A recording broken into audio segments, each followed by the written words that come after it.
well-known interior designer from Canada and a good friend of mine, Tracy Fines. Tracy Fines has been a successful real estate investor for over 25 years. Not only does she flip properties for massive profits, she designs and builds luxury custom homes and develops land.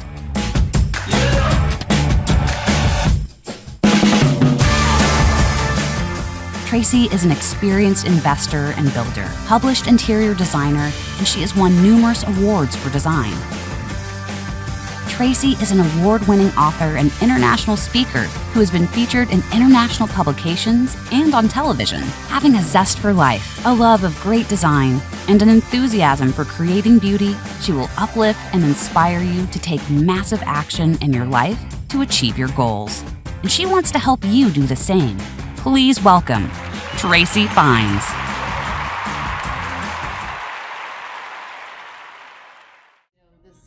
Great life that I am leading. I have more joy and happiness since I decided to get into the coaching world and helping you do what I've been doing for the last 25 years, which, as most of you will know, is investing in real estate. And it's a flipping great life. And I do have a program that I encourage any person to get into, because we all really should be investing in land. They're not making any more of it, people. Like, land is always going to have an amazing value. And yes, the market does fluctuate and go up and down, but I've been investing in real estate 25 years, and I have weathered every kind of market. I have actually made the most money in down times, in down markets, because of the buying opportunities there. And when you are doing this flipping business, you are adding so much value to the properties that you really build in. Not only do you build the house, but you build in a cushion, so that if the market does go down 20%, you are adding so much value to that property that you're probably still gonna make maybe even still 10%, or maybe you break even potentially. But I know from my experience doing this 25 years, I have never lost any money. So I think that's a pretty darn good record. And I sometimes haven't made any money. I worked for nothing, which really sucked, especially when my projects can be, 6 months to a year long. And that has happened to me. And I have navigated lots of mistakes that I've made along the way.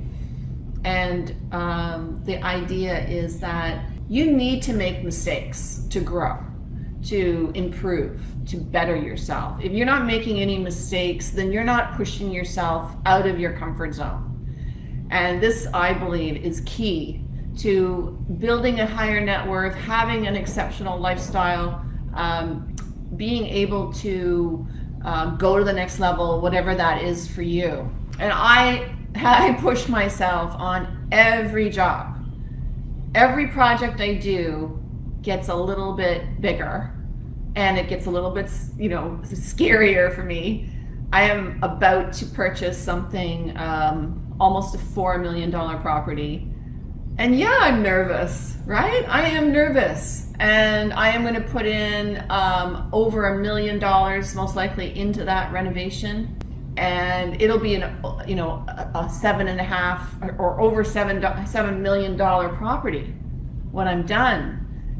Which is almost $2.5 million profit in a year, right? So about $1 million in and about $2 million out. That is very attractive to me, and I think that you would agree that's a pretty good return, right? But it's scary. Like, what happens if no one buys that house? Like, I think about that But I know that I'm doing the right thing, I'm going the right direction, but every project I do, I'm pushing myself. And so if you are a real estate investor and you feel nervous and scared and uncomfortable, then just know that you're most likely going the right way, because this is where growth happens, where you can take your life to another level. And this is what I've been doing for 25 years. I don't know, I guess I'm just like a crazy, I mean, that's what you kind of need. When people say to you, hey, you're crazy to get into that business, and you think, okay, good, I'm going the right way, because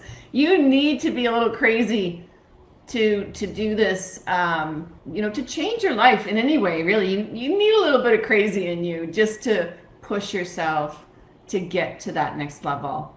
And I always say to my students that you really need to know why you want this. Why are you doing this? What is it for? Is it because you have a dream, a mission, some reason that you want to build your net worth so that you can do something, maybe give back with that money, or maybe you want to travel the world, or maybe you just want financial security for your kid? There has to be a pretty big why for you to get uncomfortable, right? And get out of your comfort zone, and to do something that takes a little bit of guts.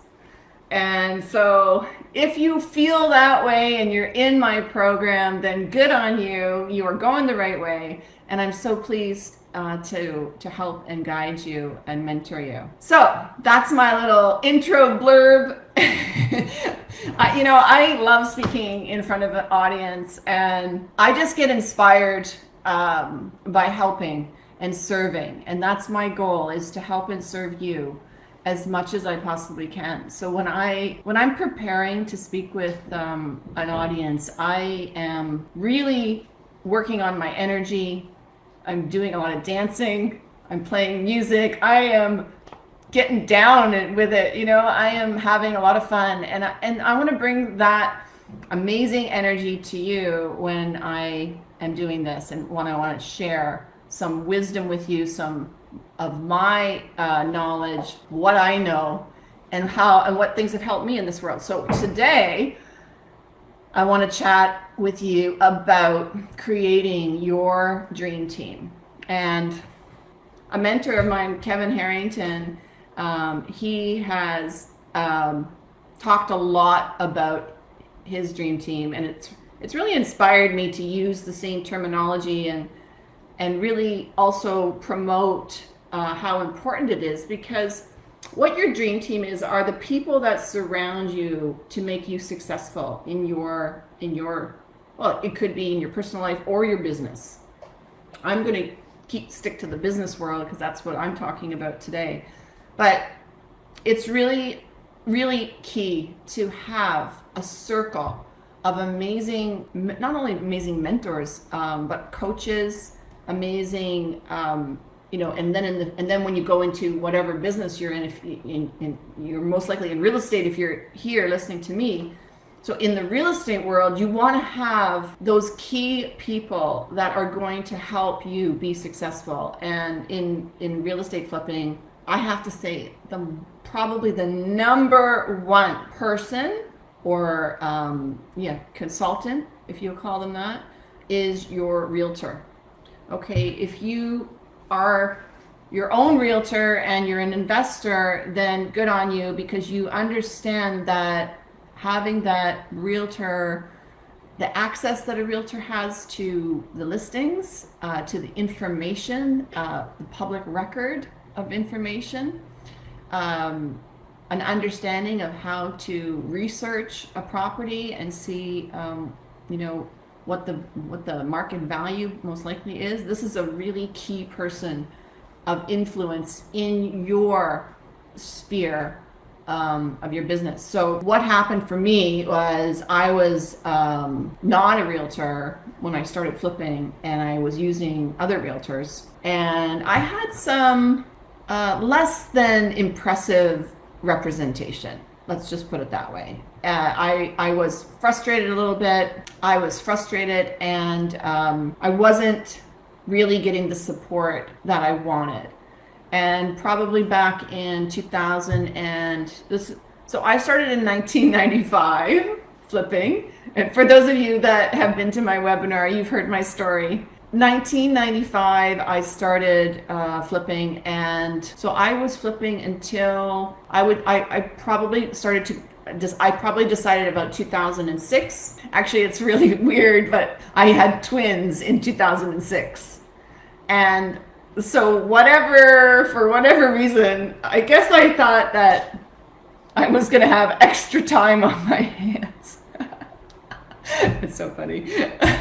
I thought I was going to have extra time on my hands. So, hey, why don't I get my realtor license while I'm while I'm breastfeeding twins?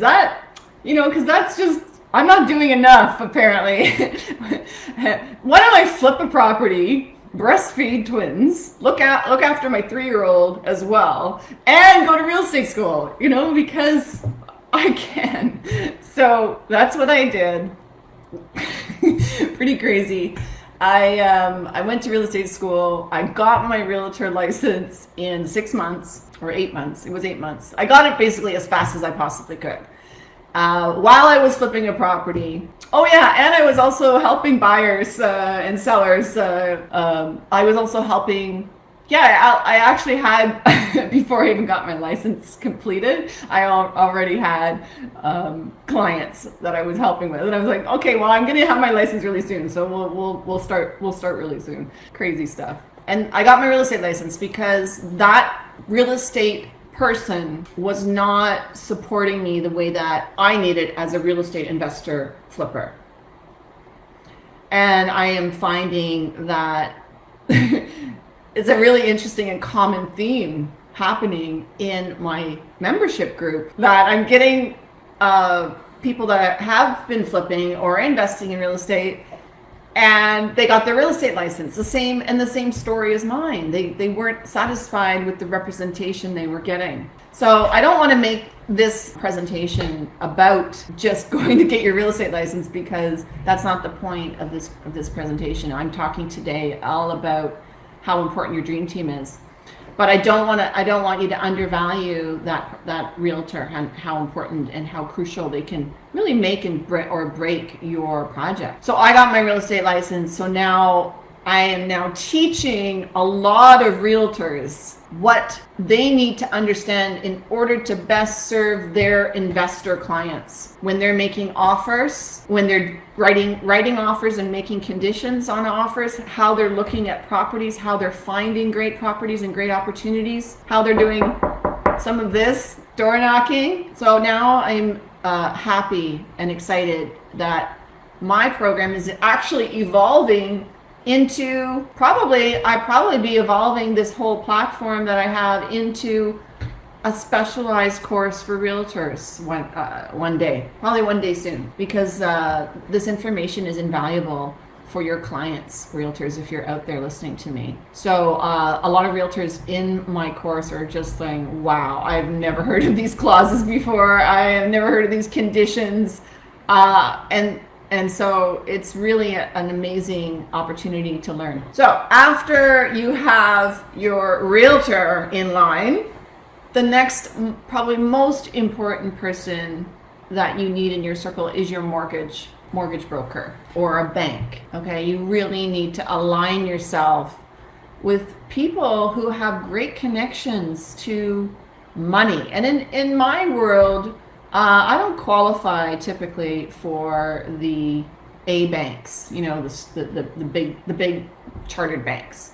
And mostly because I do a lot of things in my corporation, and my corporation just doesn't show, I just don't show a lot of income. So when you're an entrepreneur, this is a very common theme. So do not be dismayed by this. This is okay. You will have to pay more to borrow money, and that's okay.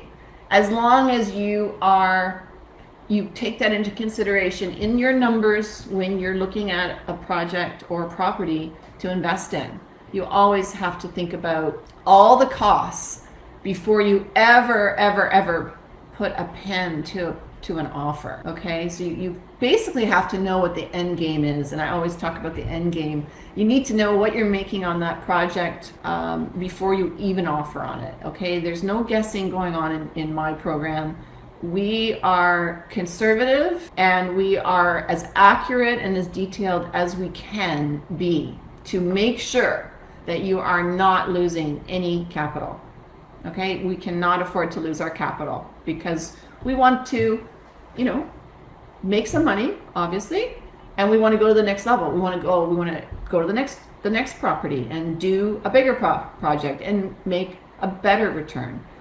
In my experience, I have found that when you scale to larger numbers, the profits also get in on a percentage basis, they get better. It's just, I don't know, it just seems to be there seems to be more spread at the luxury market than there is where I started in the let's say $300,000 house is where I started. And now when I'm in the $1 million homes, there just seems to be much bigger opportunities. So mortgage broker, really key person. Definitely I have several. I like to talk to different people and see, you know, they all have different lenders that they're working with. When it comes to private lending, they have their connections. Okay, so all their connections are going to be different.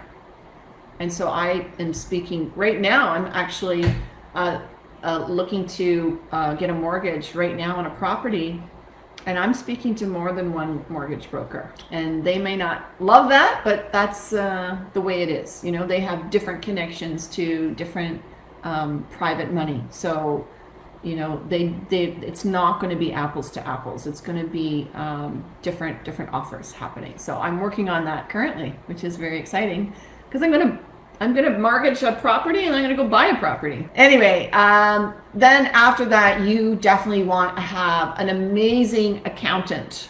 Okay, you need to have an accountant that understands real estate. Okay, it's not just anybody necessarily. You really need to understand what it is you're doing. You know, I have calls with my accountant before I ever buy a property. I'm like, David, guess who? And he's like, oh, Tracy, yeah, what have you got for me today? You know, what would you like me to figure out for you today? I'm like, okay, well, I have this property and I want to sever it and I'm going to have two properties. And how do I so basically, how do I structure that the best way for taxes? Okay. And how am I going to take that profit, and what does all that look like? And you know, you also have to think about, well, there's many taxes, right? There's municipal taxes, government taxes of several kinds.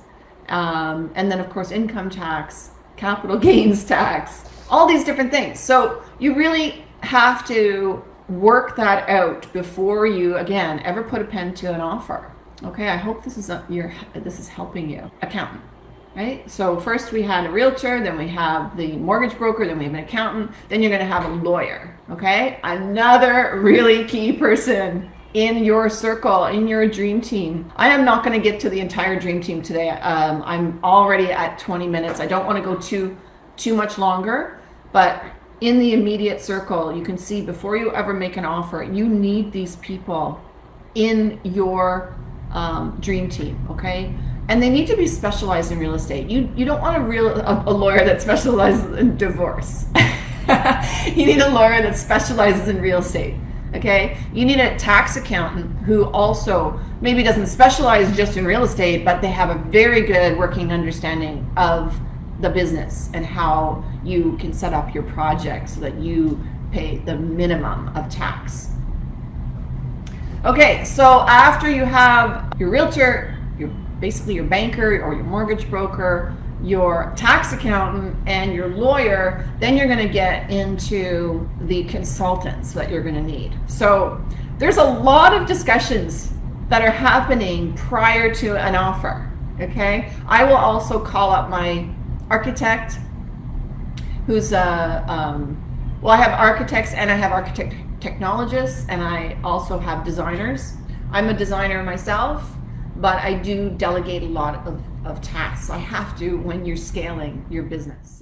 Hey, hi, Tracy Fines here, and I'm so glad that you watched my video and my presentation because I love sharing what I do. I'm very passionate about it, and I want to help you do this too.